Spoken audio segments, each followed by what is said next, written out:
Oh, how is everyone tonight? Hope you're all doing all right.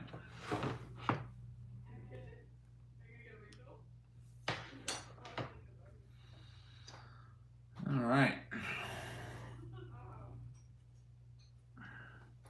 Let's get you tilted in the right direction.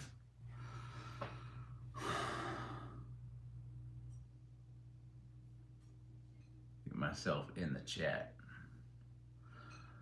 Just wait for everyone to mosey on in. See how we're all doing tonight.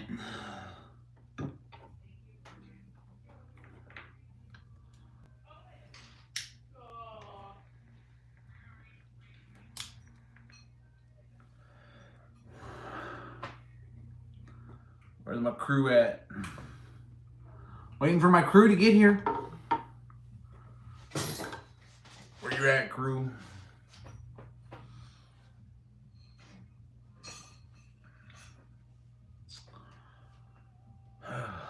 Those who might be just joining us, we have just started.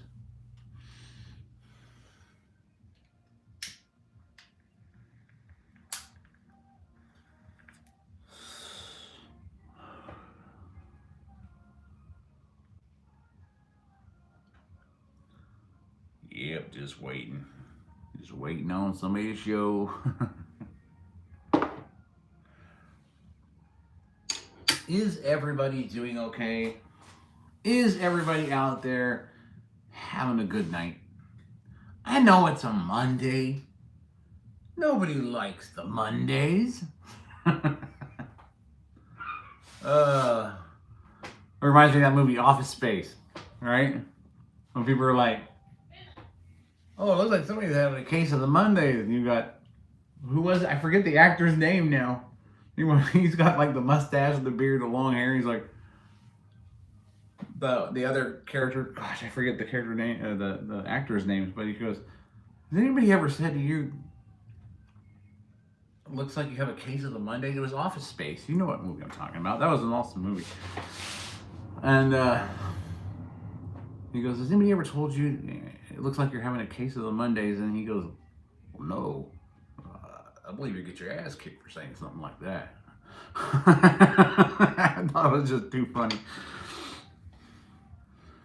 So we're waiting for the crew to show up. They knew, well, I put up a short chain that we were going to have alive. No edits here. And basically, what I'm going to discuss is kind of the future projects that we're doing, possible collaborations, and I got to tell you, I had some of that bitter coffee today from breakfastinbread.store. I don't know why I do that every time. That means a URL. Breakfast, the letter in bread.store, and they made some really good coffee. I'm telling you, it's a good stuff. I had like one cup earlier, and I was like, let's go, you know. So yeah, that's what I was doing. So I went out and set up an entire tilapia farm, just like off of one cup. So, hey BXD, how's it going? Woo. Thank you very much. I like it myself. Welcome. We're just here basically talking about it's here for chit chat, for questions that people might have for the various projects that I do have going on. And one of the main projects, which is the electric turbine. There's a few main goals in regards to the turbine. One is a heavy lift drone, and the other is a very fast SR-72 Dark Star model that I am hoping, fingers crossed, I can reach the sound barrier with an RC plane. And that's going to require a lot of setup, a lot of practice.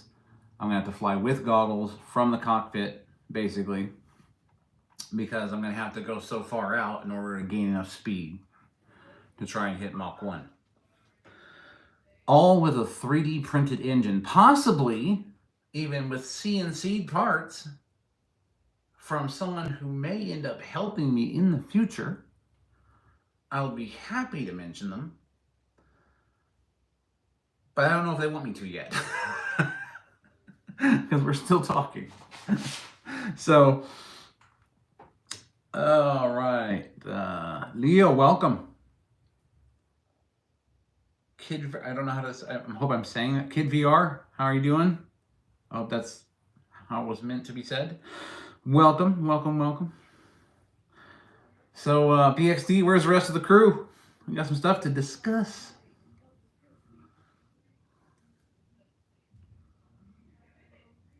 Hello there. Heather, nice to see you. Thanks for dropping by. Brandon just dropped in. Thank you for coming. We are going to talk about basically various projects that I'm working with. One of the main projects is the turbine I was explaining to you. It was a 170 millimeter high pass electric ducted fan turbine that you can use in versatile applications. You can build a custom aircraft around it, whether it be an F-35 or you're doing carbon fiber. You can drop this motor in. You can basically print it up, drop it in, and get 0.665 cubic kilograms a second per air on the flow. You got a max RPM of about 30,000 RPMs. We're going to drop that down to 25 because I was doing some calculations. It's going to give you plenty of thrust at 25,000 RPMs.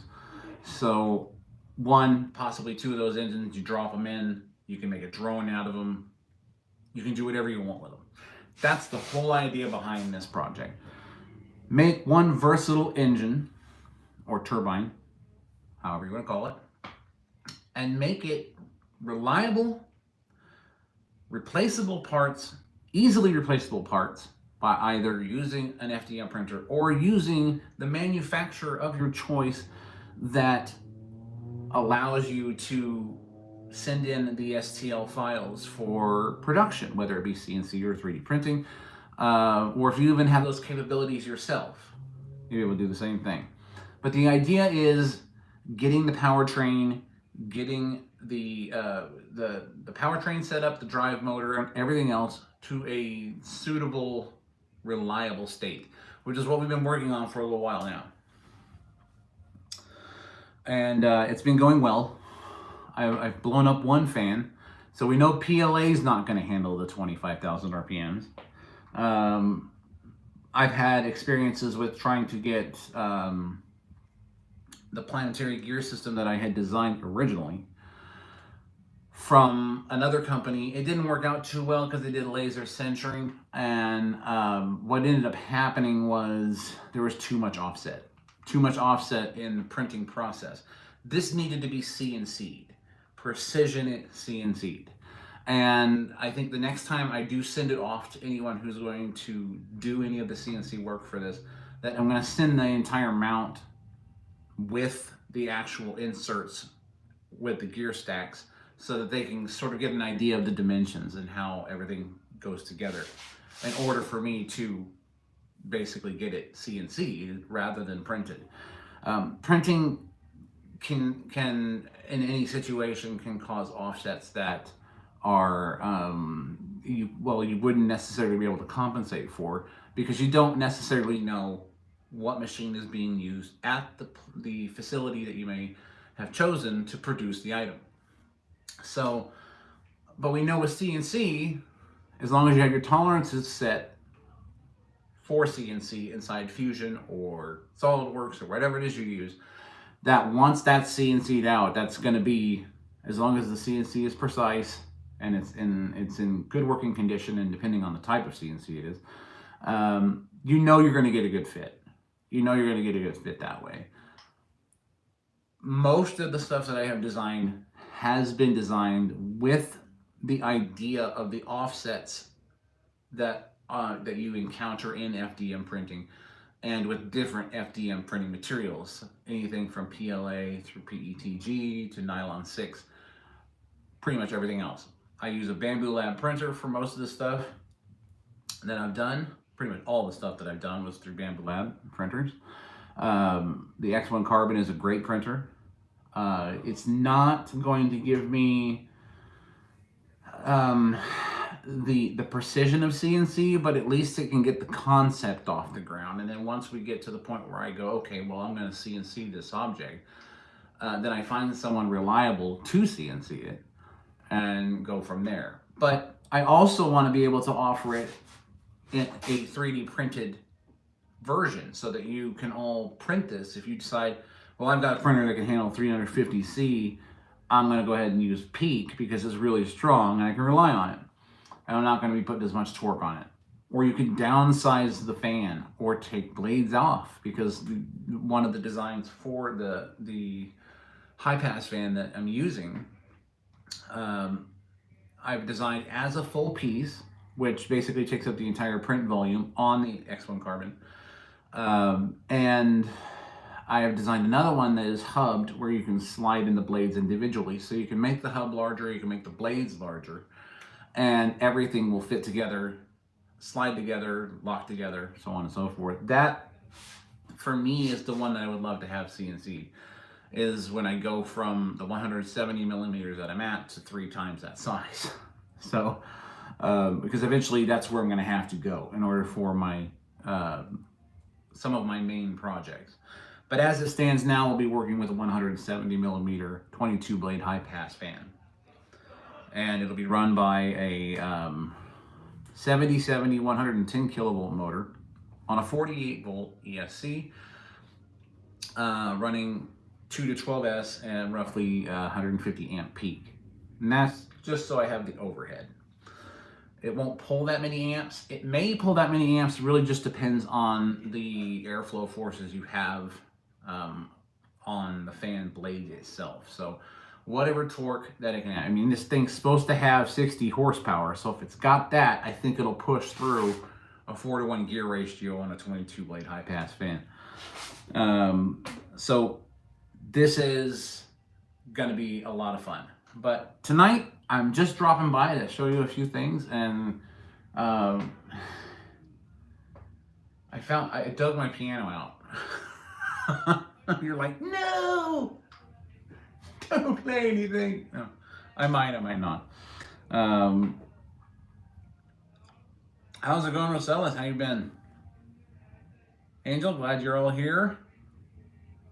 I am glad all of you have stopped by. This is very, very, very great. It's good for me. It's good for you. It's good for all of us. It's exciting because I may have some help in the future, the near future here, to bring you more content and to give you information about specific manufacturers that will help you in your projects.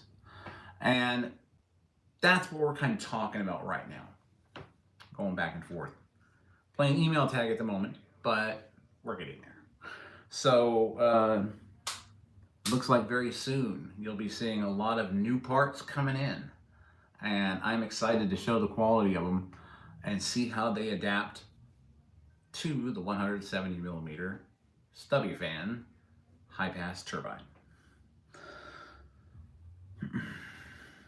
So yes, finally someone has noticed me under the dirt and decided, dig him up.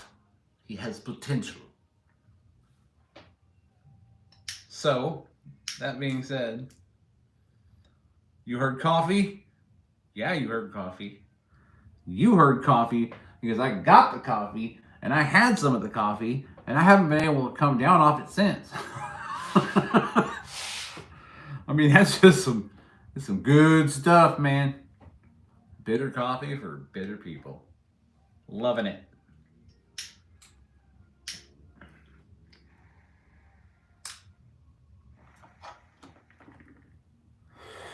We found the bitter people. Who are they, PXD? I know by name. Come on. Call them out. All right, so what we'll do is we'll go ahead. I'm going to step away from the chat that I'm watching right now so I can kind of show you what's going on. For anyone who may be new. So, we already know about the 90 millimeter plane that basically lands on the water and everything else. And I'm still waiting for some parts for that. we know about the MPCNC, which was also 3D printed. So basically, when you got to have a tool, you got to figure out how to make it, right? This right here is the 170 millimeter turbine. She's a beauty. And she screams. We also have another project, the diddle drone. I'm still waiting for of course, this is my luck. I got a notification from Amazon that there was an issue with the driver or the truck or something like that. So my PETG is not going to be here till either late tonight or in the morning. So I can't start printing my parts yet. It's like, bang your head on the table. But man, even if you're having a day like that, where Amazon just didn't deliver when they said they were supposed to, you can always count on bitter coffee. Because if you're bitter because your package hasn't arrived, bitter coffee will make you feel better. Better bitter. For better bitter people. That's what I'm talking about. Better bitter. You want that better bitter, I'm telling you. Right here, this caramel baker's chocolate right here, that right there, that is the shiznit. I'm not even kidding. Get off my coffee, Nat. Break out the 9. Anyway, this is my current setup so far for this. So we're kind of hoping that things work out like I'm hoping so that we can get all these fans CNC'd. Oh my gosh, and the electrical components, and the pneumatic components, and the barometers, and the sensors, and everything else that I'm going to need to get this thing up to a speed that is unimaginable for a 3D printed machine. But I bet everyone's wondering about this. Does he know how to play? Let's find out, shall we? Everyone's like, no, I don't want to see you play. I don't like piano. Who doesn't like piano? Now, I do warn... Hold on. What did I click here? Oh, there we go. Okay. That old plane back there. Try to bring that thing back to life. Now, I am not someone who plays. I know she will. She has in the past. A wonderful singing voice. We're going to have to trap her and make her do it. So there's not a lot that I know. Mainly because I don't know what any of the keys are. As far as what notes. Turn the chorus on.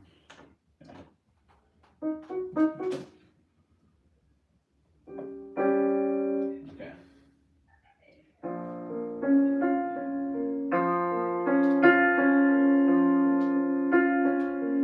Anybody remember this?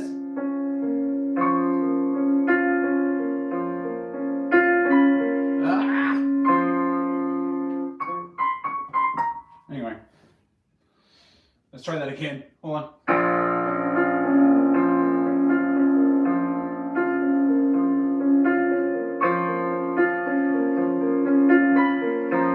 No, that's not it either.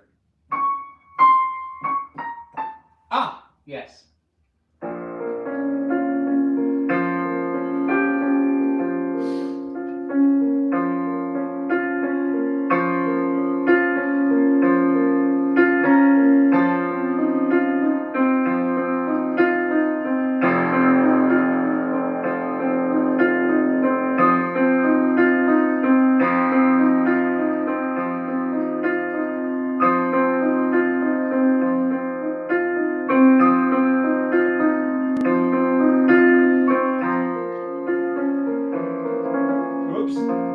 I'm not good at pedaling yet. I can't do the pedal. Hold on, let me get the tablet. Okay. So if everyone's laughing, they can watch. Now I can see the chat. Tee.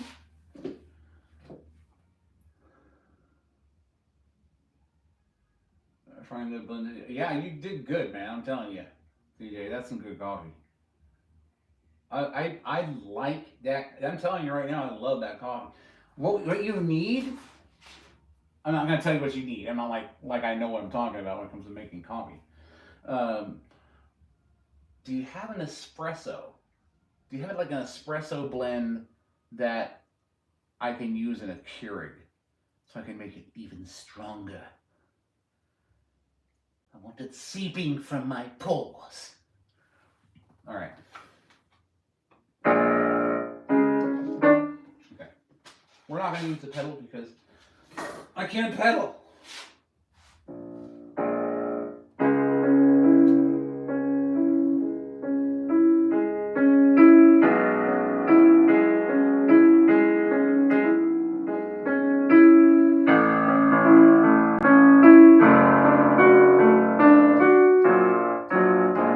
Darn it. I always forget that one. Let me try it again. Hold on.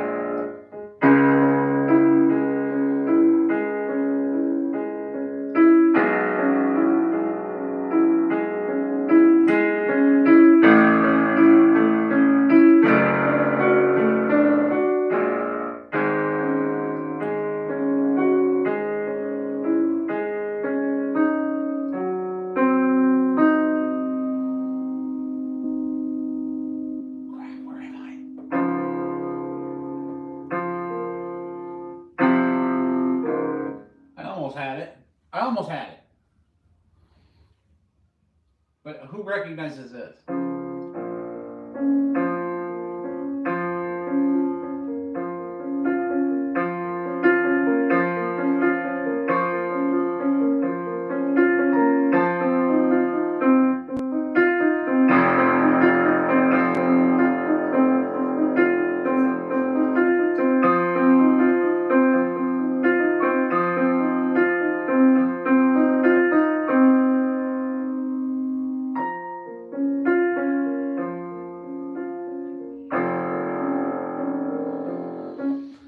I don't know how to play anything.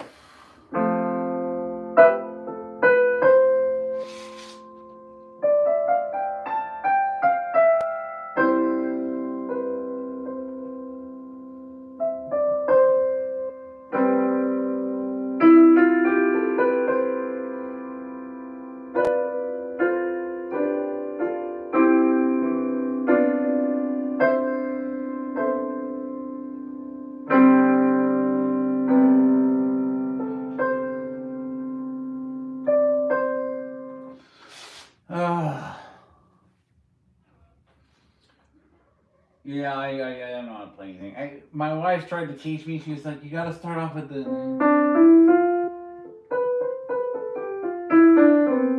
And like, that's pretty much all I know when it comes to like learning anything. But this is my favorite is the Moonlight Sonata, and I'm still trying. I do this stuff by memory, ear and memory. So.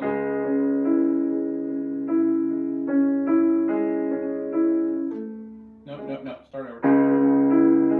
Bear with me.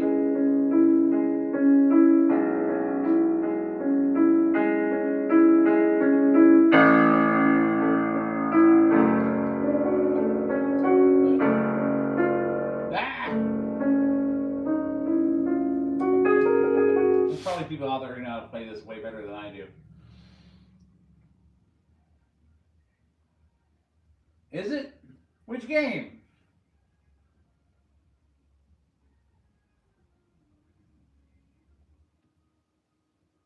Yeah, I tried to play. I'm wondering which game.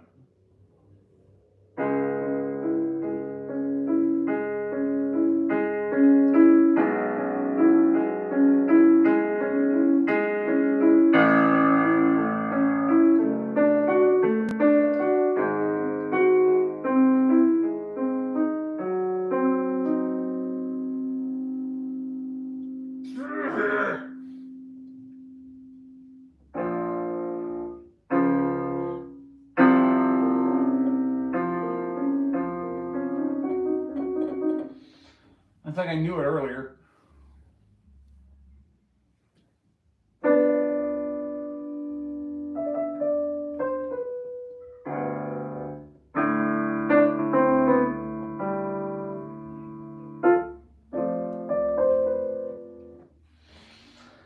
Anyway, enough of that, right? Okay, so what we're talking about, let's go find out. Grab this. Hold on, I'll come back for this. Let's go over here where it's more fun to chat. And then once I actually learn some stuff on the piano, I'll come back and, you know, play it.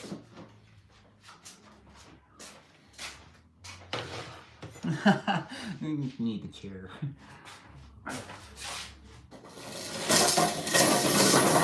All right. So, how's everyone's Monday been? Tomorrow I have to wake up and go to the doctor for an appointment. Part of my Nexus letter, I think. And well, that and my HDL was 28. So, but yeah, we're going to discuss all that. Overall cholesterol was 108. So, I guess that's good.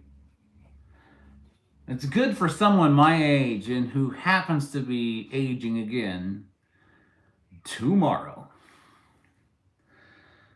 Yes, tomorrow is a big B day for me, where I will be. All right, guess. Probably most of you already know. Guess how old I will be on the morrow.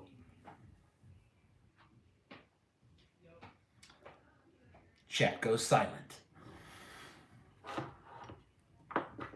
Lives amaze me. It's so funny. It's like I barely get anybody that ever shows up. But I have a loyal crew.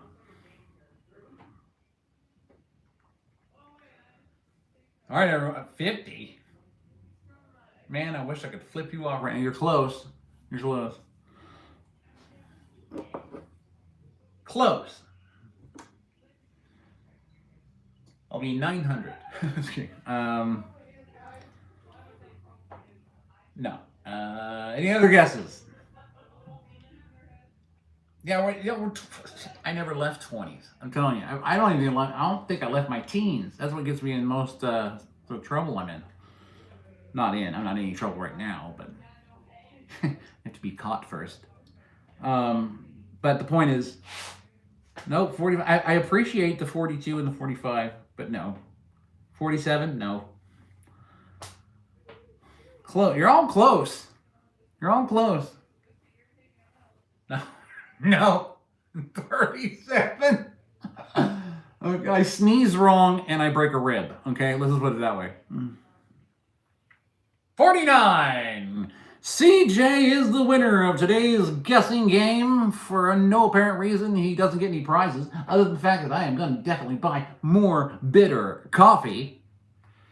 That's for sure.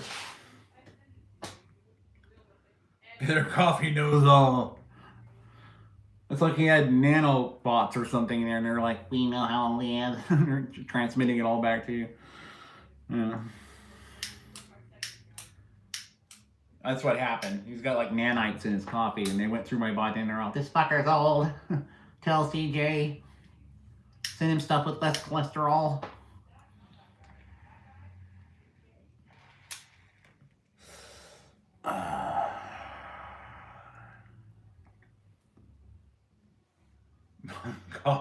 Bitter coffee is omnipresent. Well, yeah, that's true. That's true. It can be.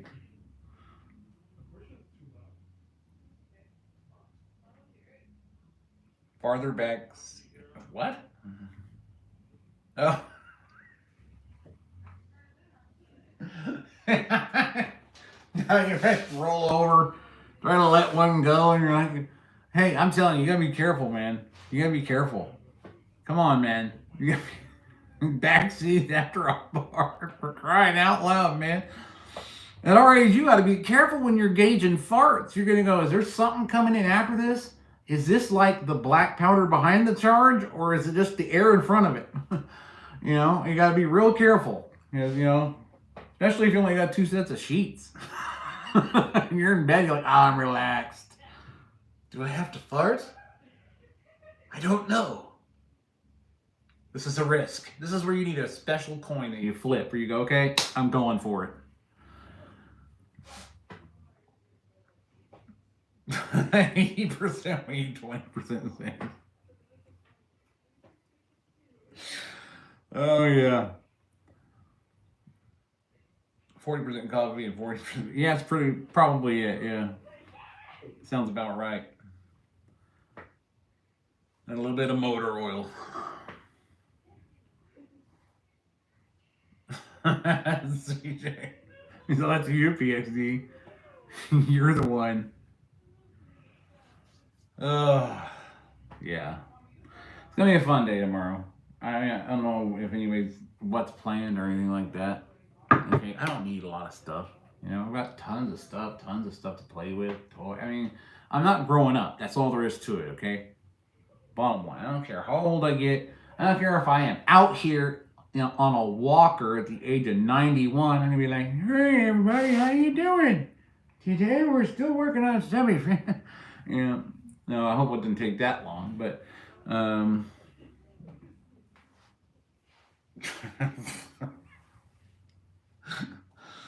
man.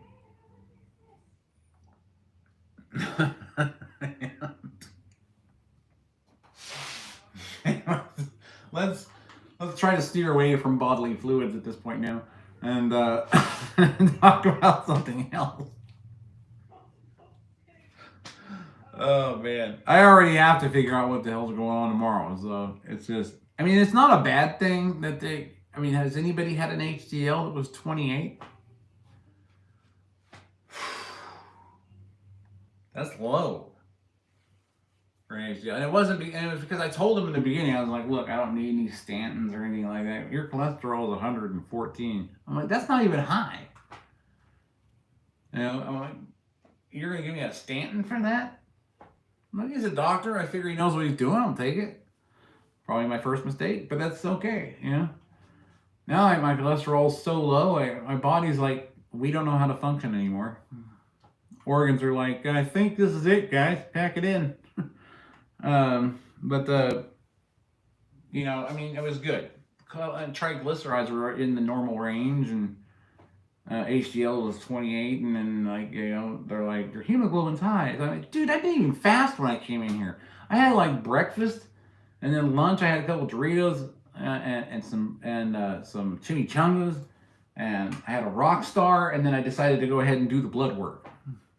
You're like, and my blood sugar was like 113. I've got the luckiest metabolism in the world. I do. I don't know what it is. You know, the only reason why I'm on high blood pressure medication is because they say I'm stressed. And if I had more cannabis, I think we could remedy that. But then I go and drink bitter coffee, and it's like my blood pressure is like, we're gonna build a wall all the way around the city. Waiting for zombies to show up. Freaking pupils just whoop. You know. Good coffee though. It's good coffee. I have to admit that. That's what gets me right here. Not heartburn or anything, but it gets me, you know, emotionally right here. It's like, dude, if somebody takes loving care to put together coffee and sell it to somebody, I mean, it's their own thing, you know? And you drink it and you're like, I can taste the love. It just tugs on your heartstrings, doesn't it? It's good coffee. That's all I'm saying. You just made the formula. That's all you gotta do, man, is make the formula. You know, it's like, if you make the formula and then send it out and have somebody put it together for you, it's still your thing, you know? It's still you. It's all you. I mean, last time I went and started a fire, I would put everything together for it, but I'm just kidding. It was a joke. I put together it's all my thing. I just had to watch it from afar. I'm just kidding. No, that's stupid. I did see on the news though. This is why you don't play with stuff like that, like pyrotechnics and things like that. I guess everybody saw it, and it was down in L.A. Somebody was making fireworks or something out in their house. It had so many chemicals in it, and I guess something happened and it exploded, and it almost killed, I guess, the person that lived there. And effectively, the way they had stored their chemicals, the whole house was an explosive waiting to happen. Nobody should ever do something like that in a house, especially if they're unlicensed, they don't have the proper facilities, they don't have the proper safety measures, things like that. They could have taken out a city block with the stuff that was in that house. And it's just, you don't mess with that stuff. The first time I burnt myself with an Estes motor rocket, I was like, ow, it hurts. I'm not doing that again. So yeah, you gotta be careful. You gotta take precautions. And if it's not something that you're licensed to do, it's things like that happen. So the poor guy who actually did it, I'm sure he didn't have any bad intentions, at least that I know of. He was just making aerial fireworks, I guess, and he didn't do anything right. He didn't store it properly, and you never mix oxidizers with hydrocarbons or even store them in the same place. And it has to be a temperature controlled environment, especially if you're doing something like that. And you better have the right facilities and the license for it. Otherwise, you're going to spend the rest of your life behind bars for breaking the law. I mean, you got to be careful, because you're putting other people in danger. It isn't about not doing something fun. If you have your own property and you got the facilities and the license and the room to do it, and you're making like an aerial firework for a show or something, and you're out in the boonies, that's one thing. But taking the risk of doing this in a neighborhood, and you've got neighbors with kids and stuff like that, I mean, that's taking it too far. It's too dangerous. Don't make mistakes like that, because then you end up like this guy who's in the hospital. I don't know how injured he is. I know he had third-degree burns, things like that.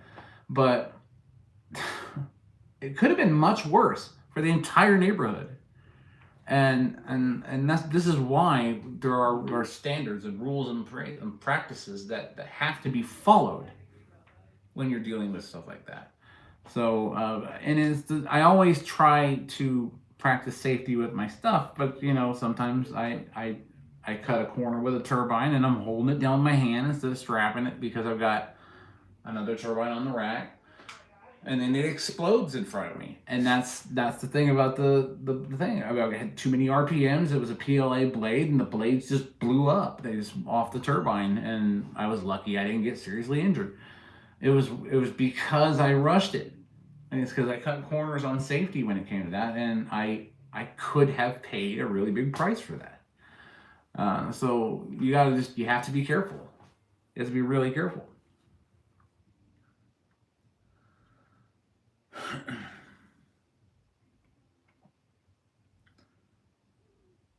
Okay, I'm trying to read. Hold on.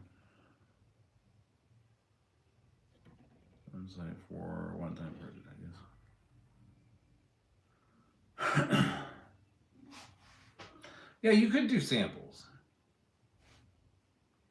Avery, thank you. Yes, I know I'm turning very old now. And it's like as soon as it clicks over to 49, then that's when all of a sudden that's when I get my spinal stenosis. It's like, happy birthday. Yeah.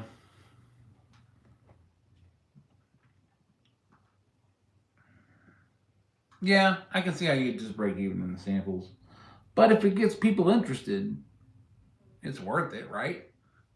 I mean, if you're breaking even, but you're getting your product out there, then, and people are going, hey, this is good, then, I mean, win-win, right?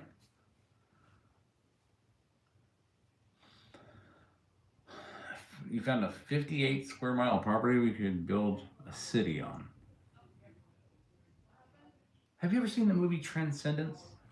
I'm scared.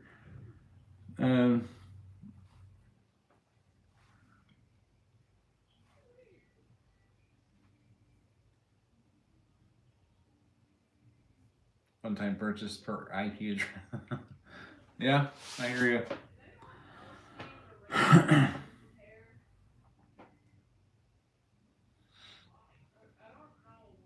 I like the artwork. I'm catching up on the chat. Sorry. I do like the artwork.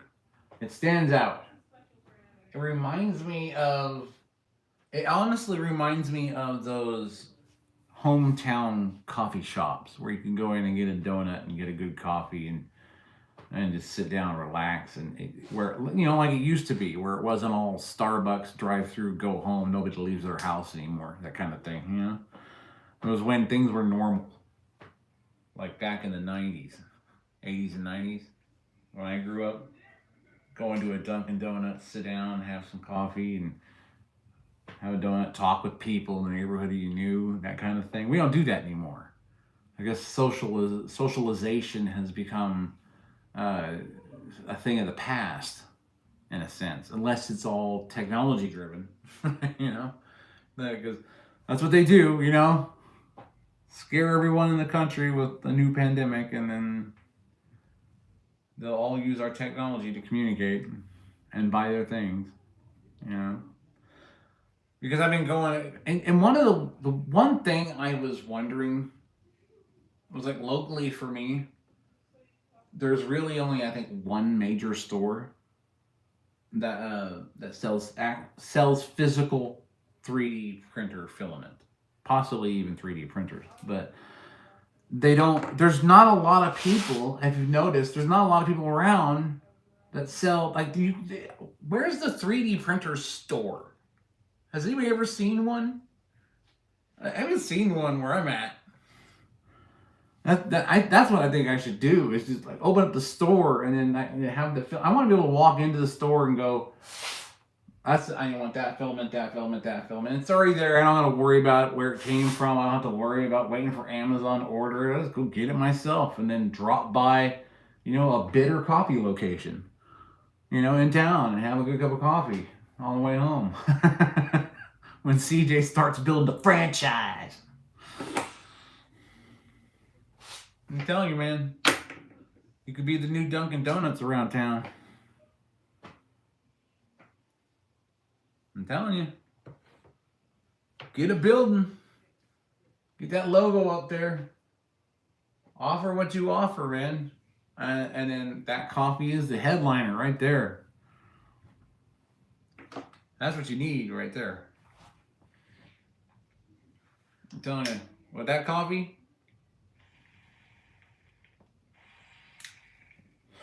plus the other stuff you offer, I mean, hey. CJ Baker, man, he's going to be the next Dunkin' Donuts around these parts. Tell you what, I'll be waiting for it. I'll be looking at every. So what are they putting up over there? Is it a bitter coffee location?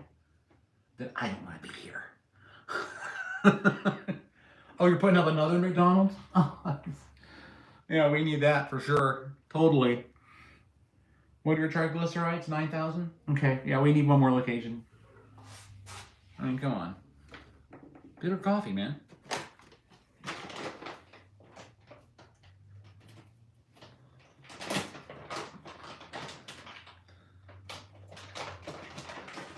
Hi, Jade Jinx. Hold on. Which daughter is this? I have many.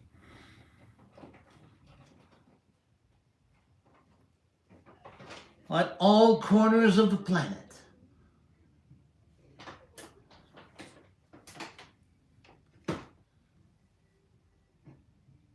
Jade Jinx. Ah, my oldest daughter. Out on her own in the world.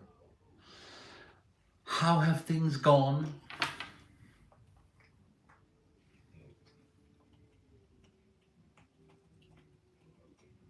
You're aware? Of course you're aware. You're human and conscious. That makes you aware.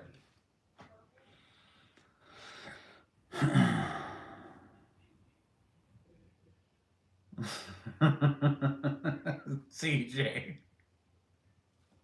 What the hell? Did you get a ride share on a Falcon 9? Take this jar with them. You know.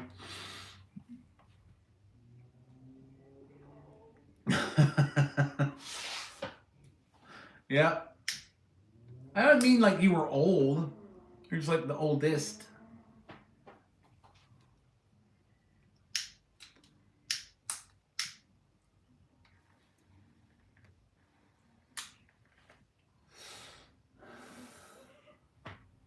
I know that. See, now you're giving people hints to my actual age. They think I'm all turning 49 tomorrow. No, I am turning 49 tomorrow. If I can't get this freaking lighter to work. Thank you.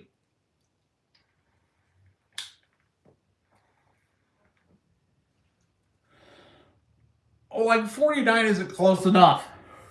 I'm stopping at 49. That's where I stop. Matter of fact, I said when I was 47, I'm not going anywhere past that. So I'm 47. Tomorrow and for every preceding year.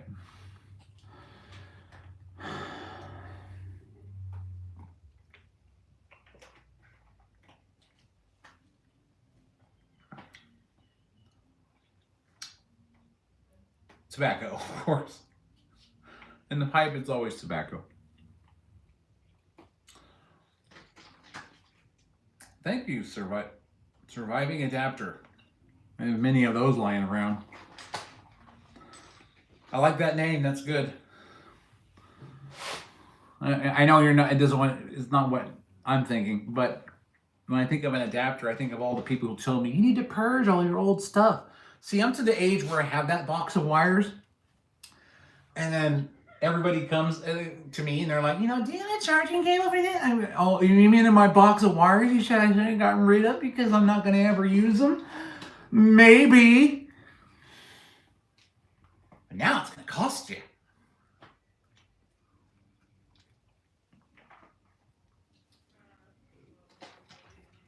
Only shameless plugs here.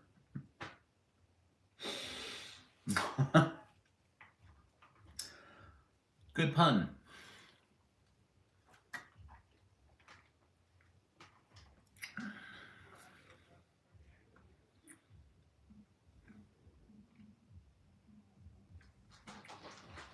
It does.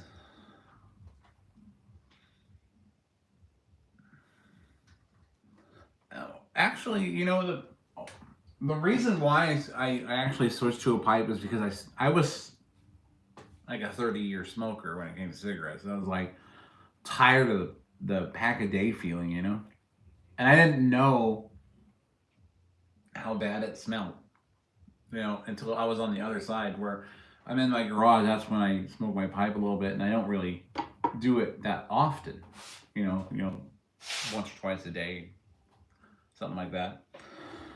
But I don't have that cigarette smell on all my clothes or anything else. Like, matter of fact, I try to get good tobacco, like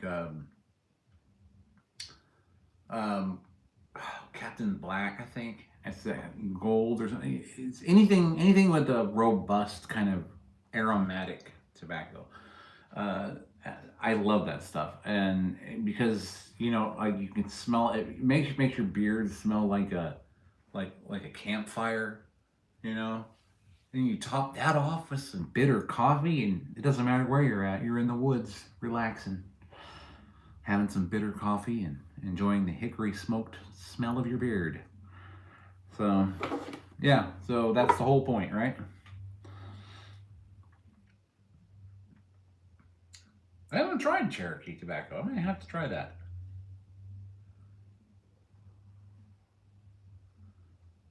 Well, whose fault is that?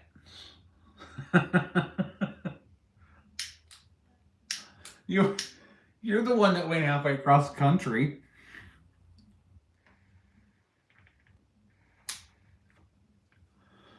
That's like saying to that's like entrusting somebody with something you know that they can't accomplish or something, and them coming to you and going, I trusted you with that. I'm like, well, whose fault is that?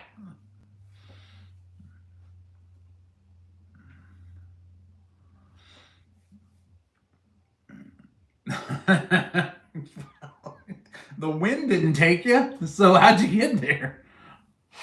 Okay, Sean, yeah, I guess we could blame you. That's true. That's true. I tell you. But the thing is, you're lucky to get out to have made it out of California. That's the whole thing. That's really what it's all about. Because I being in this state, and being born here, and you're like, it's like being born at the bottom of a well and not being able to get out. Until somebody throws you a rope. You're like, I gotta get out of here, man. I want to go to colder climates. I want snow. I want hail. I want a couple tornadoes I can surf, Best I got here is a couple of 5.5 earthquakes. That's when I go dirt surfing. Wait for the wave to come at you, and you're like, all right, here we go. Yeah, that was pretty good. All right. Yeah, that's the most fun we get over here. You say tornadoes are not fun, but that's from your perspective.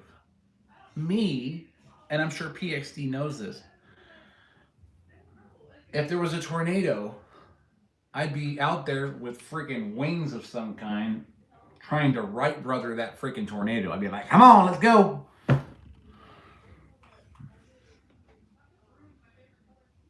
The ring, yeah. The ring, that's what, and that brings me to this other thing. Hold on.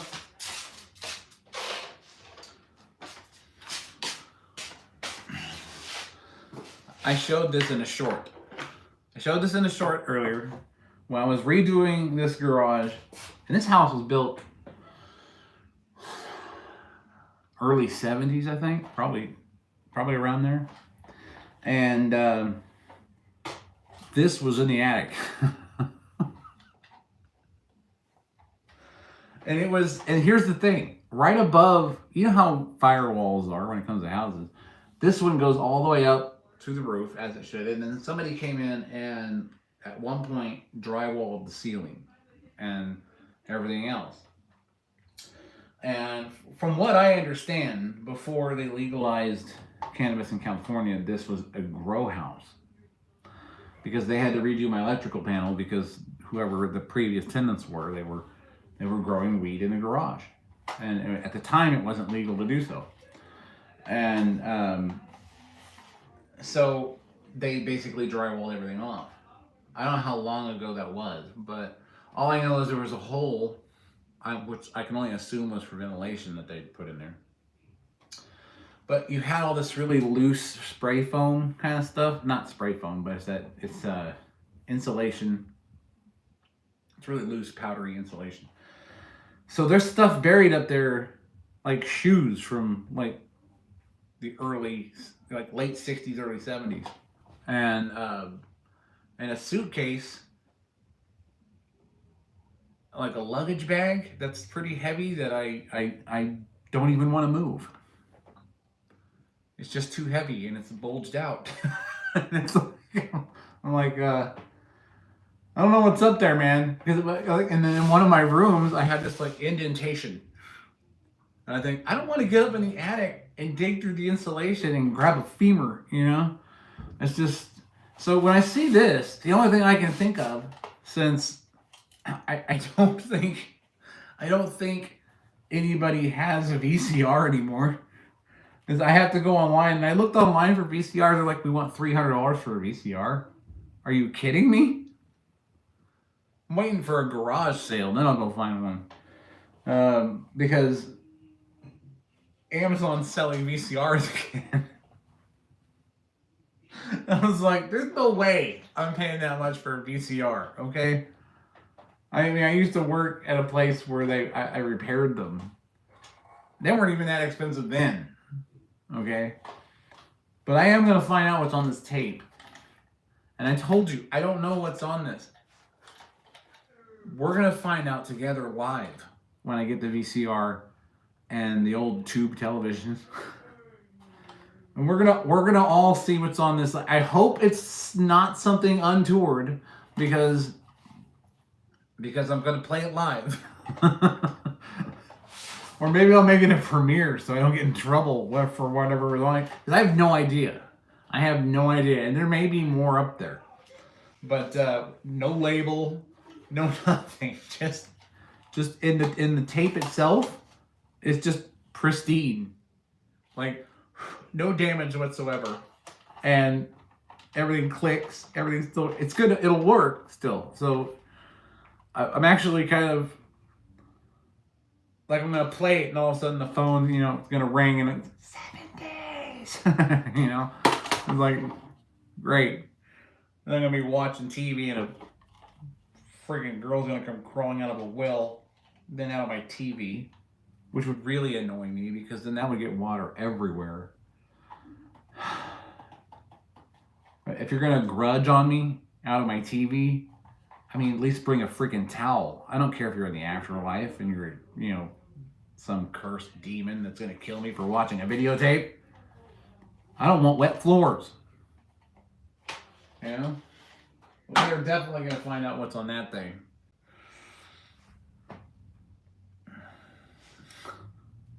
Don't you like me? Would I lie?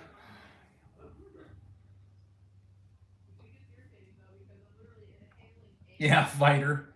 It's scary. No, I wouldn't have to. I'd be out here with the 37 millimeter. That sort of.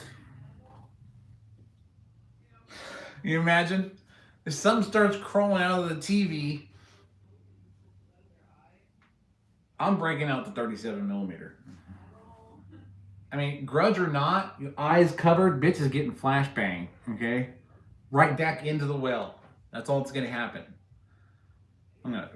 She's gonna be. I'm gonna blind her, and I'm gonna just like, get your ass back in the TV. Yeah. Then I'm gonna make sure she goes back down in the well. And I'm gonna unplug the TV. Of course, I think that didn't work in the movies. Unplugging the TV, so I might be screwed either way. But she might be coming for me to drag my soul into the well. But I'm gonna tell you right now, she's gonna have a fight on her hands.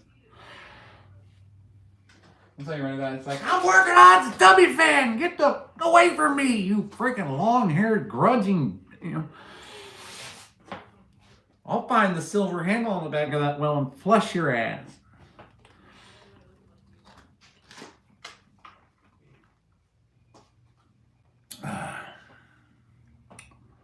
Send in the dill drone. Gosh, the visuals.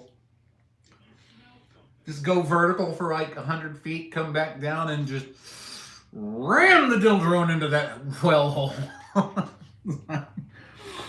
I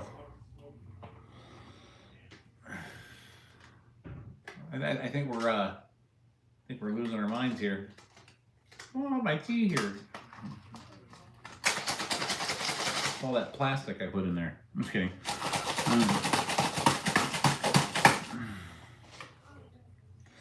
Spank it like you own it.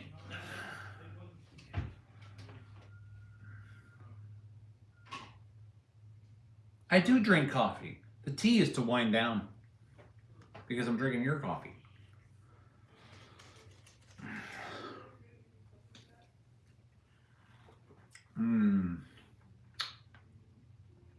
See, this will make me want more coffee afterwards. So, gotta love the tea.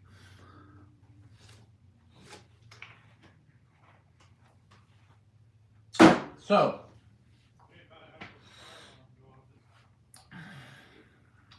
what's everybody getting me for my birthday? I'm just kidding, I'm playing. No, I don't expect anything. Like I said, I got enough toys. I got the ship I'm building, I've got the 3D printer, I've got, you know, I would love that FMS Fox, that 3,000 millimeter powered glider. I would love that thing. And not to get too specific, but maybe a Spectrum DX8 or something to go with it. A couple of flight batteries. You know, nothing too big. You know,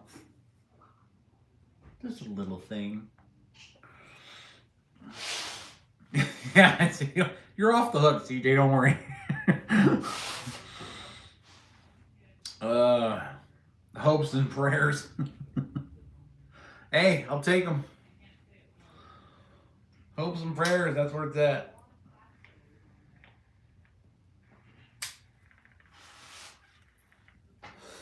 Yeah, that hasn't come here yet. I want the mug. Because what I'm gonna do is I'm gonna have your coffee on live stream. And then what I'm gonna do is I'm gonna get your coffee in the cup, and I'm just gonna freaking smash the living hell out of a Starbucks cup because I no longer need them. I have better coffee.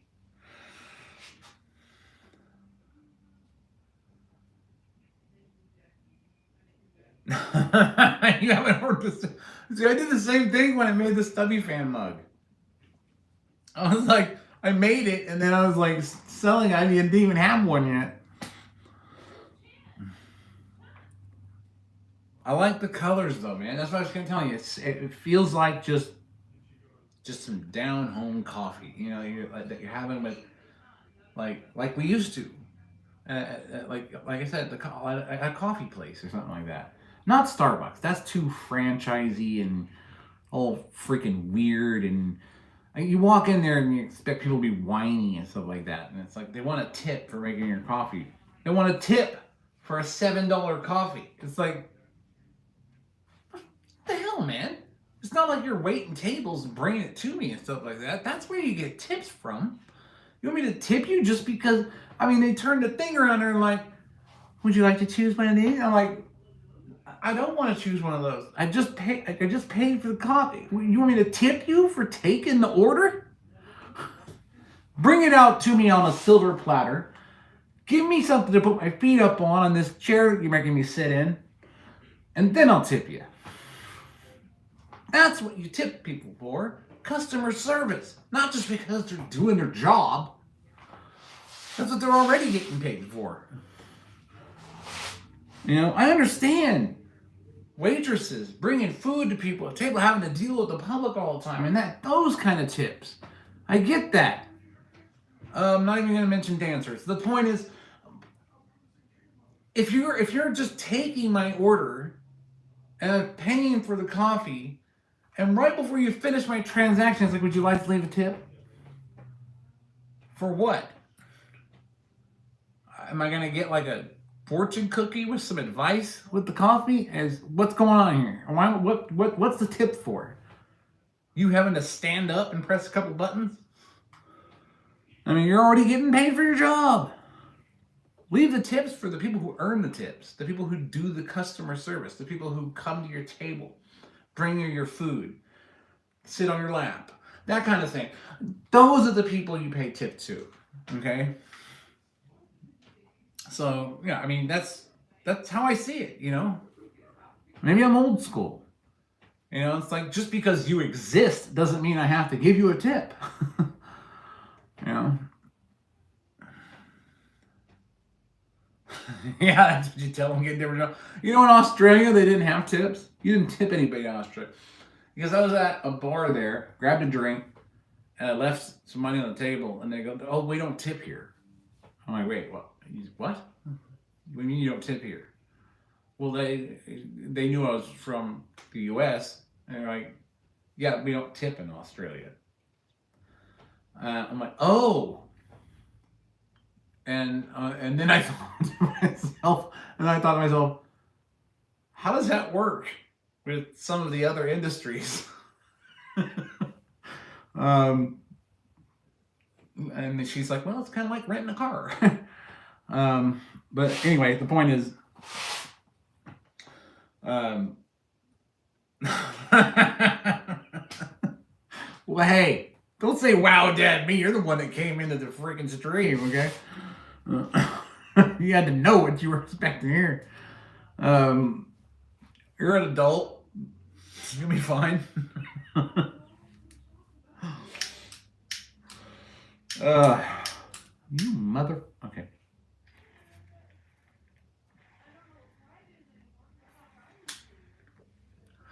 That's what gets me about the tips. I'm sorry. That's just what bugs me. I'm surprised McDonald's ain't asking for tips. You know, like, thanks for your order. Would you like to tip some? It's like, and first off, the donation boxes. I get those. If it's going towards a foundation that's trying to help people, whatever, I get that. But now, how do you trust it? You know?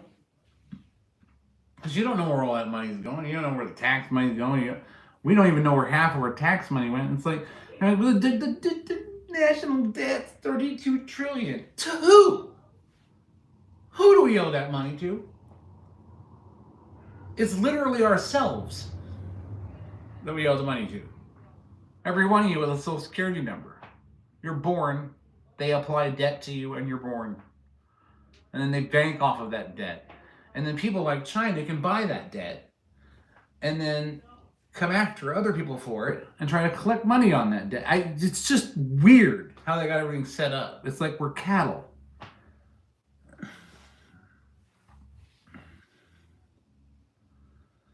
Oh, true, yes, you're an adult, but you're still one of my little girls. I have, man. I think you're one of like 30 or 40. I lost count. But just playing. I don't have that many kids running around that I know of. So, well, I remember when I first moved in here, maybe 7, 8 years ago. Some girl, looked like she was in high school, comes up, knocks on my door, like rapping on it really hard, like she was supposed to be there. Opens up the door, never seen her in my life. And she goes, "I'm here for my allowance." Well, she had the wrong house. But the first words out of my mouth was, "Do I know your mother?" I mean, I didn't even say, like, "I think you may have the wrong house." I'm like, my first thought was, "Is this one of my kids?" I didn't know. I didn't know she had the wrong house. She's like, "Oh, I'm sorry, I've got the wrong house." I'm like, "It's okay." Had a slight heart attack for a second. It's okay. I'm like, "How old are you?" It's like 15 years old. I'm like, "What the hell was I doing 15 years ago? Why is this girl?" And why is the first word out of her mouth, "Where's my allowance?" Oh, man. That was a scary day. Whew. That was funny, I'll tell you. Man. So how's the weather where you're at right now? Halfway across the country. Because here it's starting to get warm already. It was almost 80, yo. And I was like, okay, fine, whatever. I got my tilapia farm set up out there now. Where they're growing the vegetables in the garden around the corner in the greenhouse and getting things started, See, rainy. I want to go to a place where it's not so freaking warm all the time. Like the Arctic Circle. That'd be cool. I'd like to be in a different climate. Because the only other experience I had was Georgia in July. And that's when I did basic. And that was a mistake. Not so much because I joined the military, but because I went to Georgia in July. And they're like, "Nah, it's only 85, you'll be fine." I was like, "Yeah, with a humidity of 300. And I walk out and it's like, a sauna. It's like freaking, you're sweating just because you're breathing. Until you get used to it. It took a while to acclimatize to that. I mean, it was just nuts, Air was heavier, you're like, and they're like, "Another California coming in." It's like, can I get a dehumidifier to put on my face? Man. See, that's what I'm talking about. I want to wake up to a tornado and hail and just sit back and have some bitter coffee and enjoy it. You know? Let's sit out on my porch, be out in the country, you know, where it gets cold, never gets too hot. Sit out there, have coffee, shoot small furry little creatures, you know, at the end of the property as they roll up, you know, cute little squirrel. Pink mist, you know. That's the kind of, you know, life I want. I'm gonna kick my feet up on the banister, get the 308 sitting out there. Come on, squirrel, let's go. You know.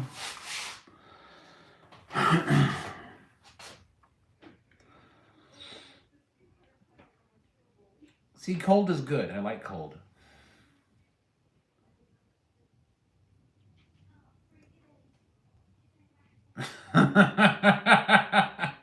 Those are gonna be good commercials right there. I want to be in that commercial. We're like gonna be chasing tornadoes with a modular. Set it down here. You know.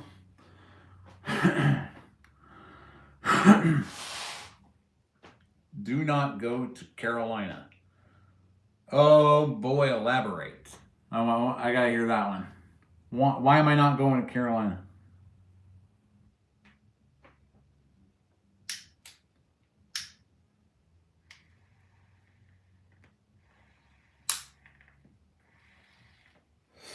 CJ the Baker, we're going to be hauling around. Everyone else will be chasing storms with sophisticated equipment. We're going to be the only ones with a freaking modular behind us so we can set it down and I can get on the porch with a bitter cup of coffee while the tornado comes through.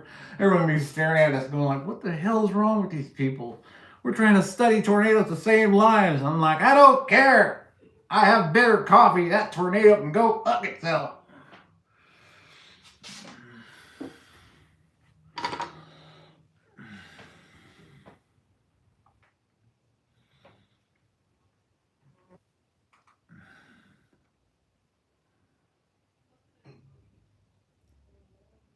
Firearms license. Then they'd know I have them. Jeez. You gotta think ahead on these things. As every 3-letter agency enters the chat. Right?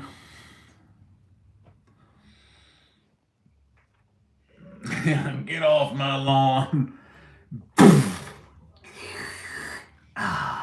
Bitter coffee.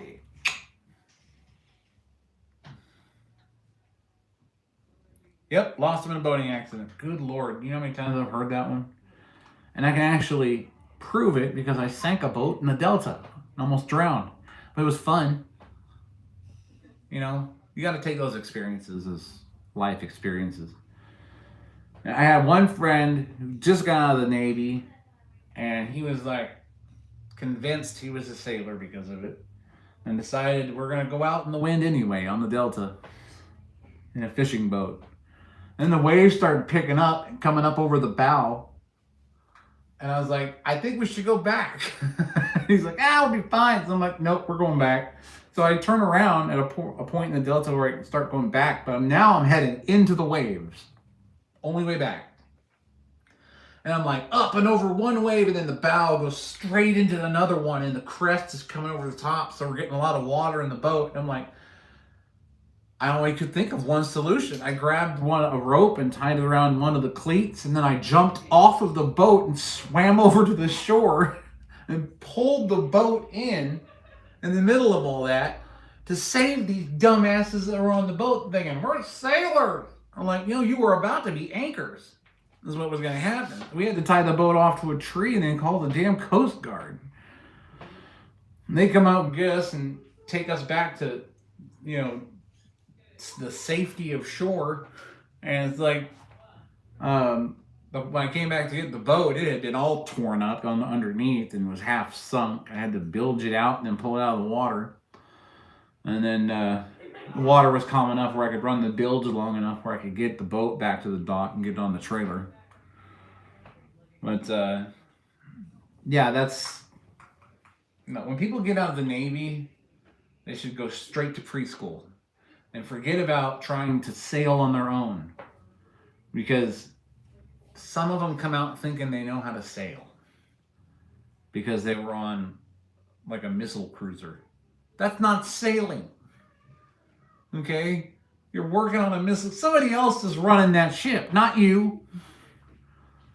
Don't tell me on my 17-foot fishing boat that we're going to be all right when the waves, I'm watching the waves come over and hit me in the face. It's like, damn, you know?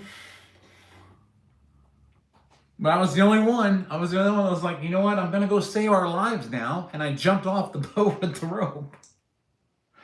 And they're like, in the Delta, you have no idea how lucky I was to actually make it to shore with all those waves, hauling a boat behind me. And then I'm swimming like crazy, and I get to the shore and I pull this thing, and that was the hardest thing in the world to do, was to pull against those waves. I was hoping the cleat wasn't going to tear off. And that was a day, I'll tell you. And he's like, see, we're fine. I'm like, yeah, you know why we're fine? Because I jumped my ass out the boat with the rope, and I brought us to shore.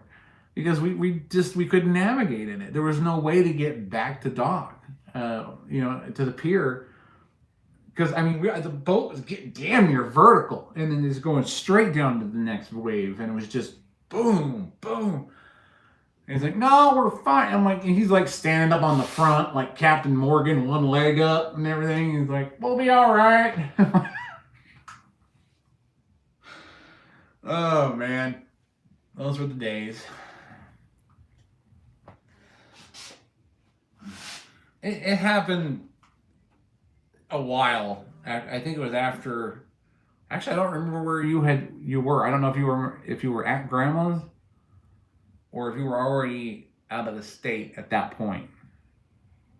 I think you had already moved at that point. Yeah. And then, wow, I'm telling you, that was an experience. But I lived through it, so, how to count your blessings, right?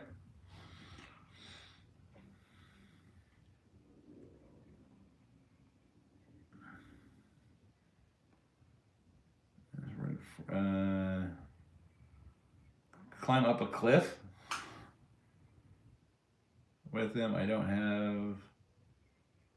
did not have as much upper body strength as I did, and slid down so damn fast it scraped my arm. Oh, you're talking about like they were like, okay, they were going like up a sheer cliff, like where they're using cams and stuff and locking them in, like actual climbing, or was it like, we're going over this plateau over here because there's a meth lab down there, I guarantee you. This is the only way to sneak up on it.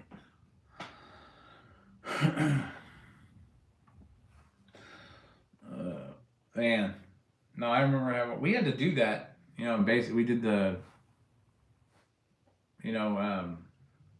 spelunking. We had to go down one of our FTX missions. They had like an 80-foot cliff they wanted us to go down, and a lot of people got scared doing that. But me, I'm 6'4". Then I was like 310, just decked out, and I'm like, all this gear on my back. They made you tie your own harness, and you had to tie your own. You had to learn how to tie your own harness. If you didn't tie your own harness right, that was it. You found out the hard way you didn't tie it right. And then you had to spelunk down, just kick out, let the rope out, slide down, cam it back, go back towards the cliff. And don't kick out so far that you don't go slamming your freaking whole body into the cliff on the next one.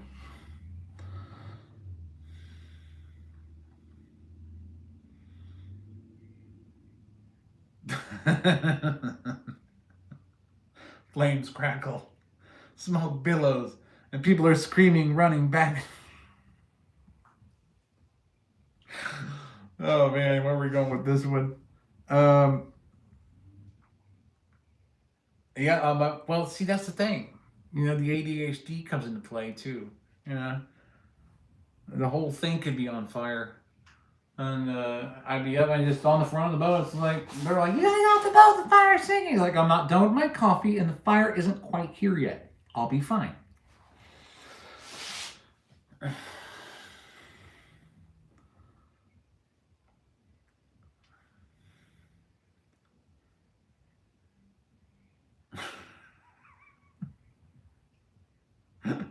CJ, you're funny, man. I'd have been the guy on the Titanic that was looking for coffee at the last minute. I'm like, before the ship goes down, I know there's coffee here somewhere.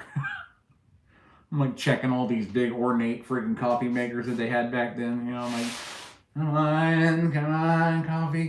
Because I'm gonna sit at the aft end of the ship when it goes up in the water. I'm just gonna sit right on the top and just be drinking coffee as it's going down. You know, people going dropping off and everything like that. I'm going, Rose, there's enough room on that fucking door. Get Jack up there. Fast. Fucking drinking my coffee, you know.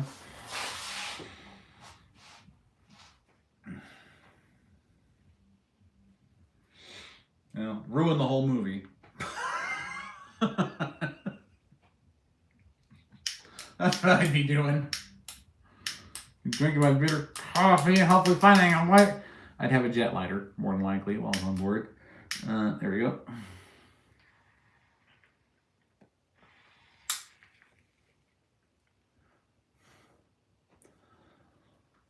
So, also, it was a straight up cliff.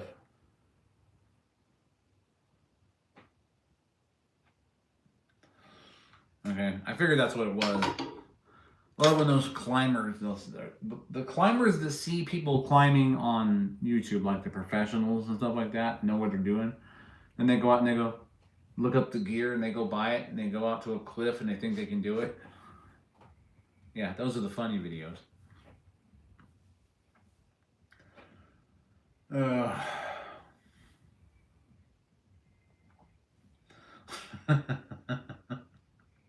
CJ's got the whole script down already. When did we start filming?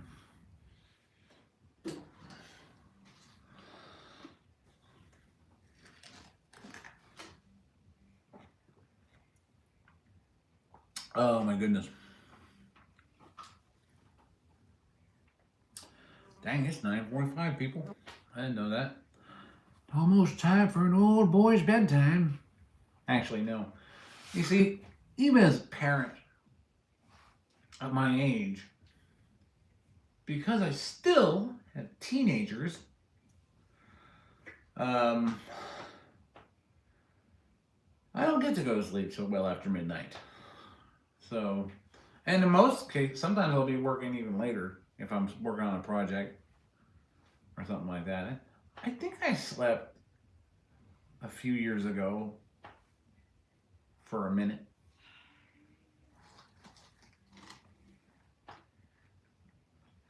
Maybe a minute and a half. Can't remember.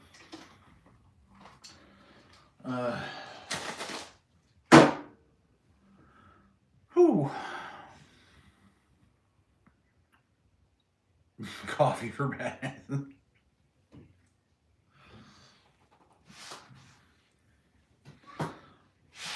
Yeah, I'm. You don't want to threaten people when you're trying to sell your product. It's like, buy bitter coffee, or I'm the one you're gonna meet in the alley. You know.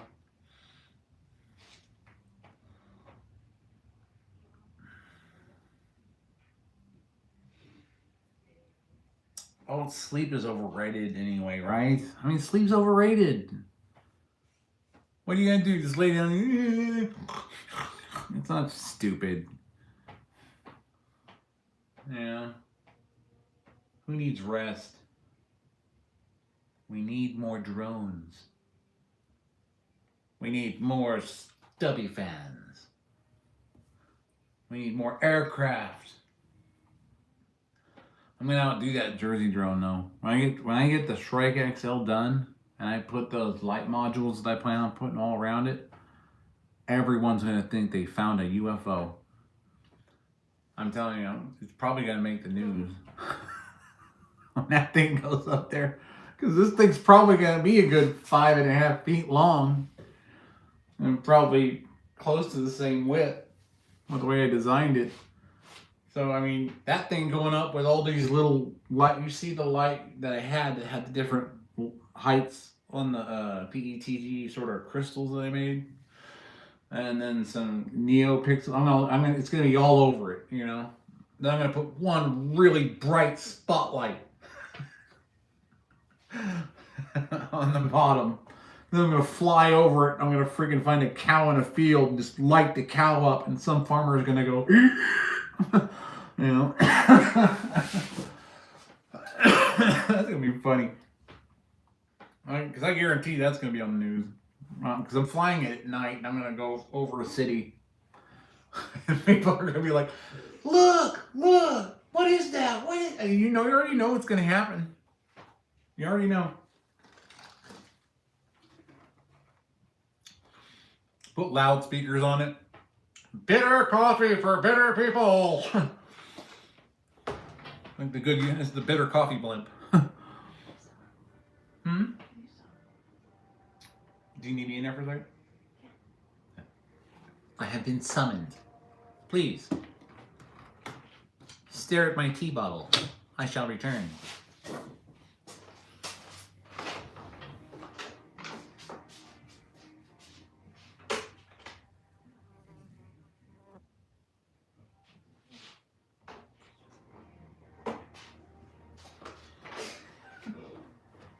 Oh, could you... Or I'll do it. Okay.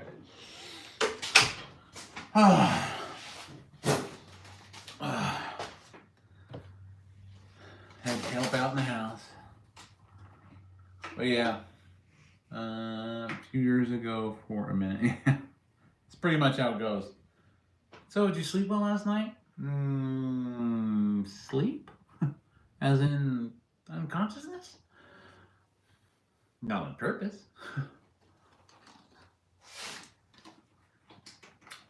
Well, everyone, it's getting late and I have to go tuck the kitties in. So what we're going to do is end this evening by telling you all that I am getting, for sure, hopefully tomorrow, the PETG for this. And we're going to print this up. That'll take just that day, and then I'll have everything put together. And then I'll be getting the motor for that about a week. It's going to be like $110. But it's a little bit bigger than the 6470 or 6374. It's a 7070, 60 horsepower, 75 volt max. We're only pushing 48, so we know we're not going to overheat it.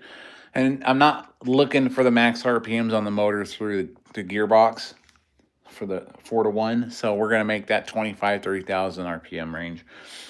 And then I realized at this size, you don't even need that much for its max thrust. So all the rest will just be nice overhead for the engine. And then we're going to fly the dill drone. That's going to be fun. That's either going to be a spectacular liftoff or an epic failure. But either way, it's going to be hilarious. And I promise I'll try to get better on this thing. So... other than that, thank you all for stopping by for this quick live so we could all have a chat. All 7 of you. Nobody likes me, I swear. Anyway, you think I'd have more viewers by now, but I think they probably want to see more of this. And I get it. But we're going to have some flights here pretty soon, so it's going to get a lot more interesting. And there's a lot more stuff around the corner. So from everyone here at DPC, which is basically me and a couple other people, we all want to thank you very much. And we appreciate all of you. We love you all. Jinx, stay out of trouble, for crying out loud. And love you, kiddo. And we will see you all again next time. I will put up a short like I usually do to let you know live is coming, so don't miss it. Make sure you have the bell clicked for notifications. If you are new here, please subscribe, share it with your friends. You have no choice. And then we'll see you next time. Good night.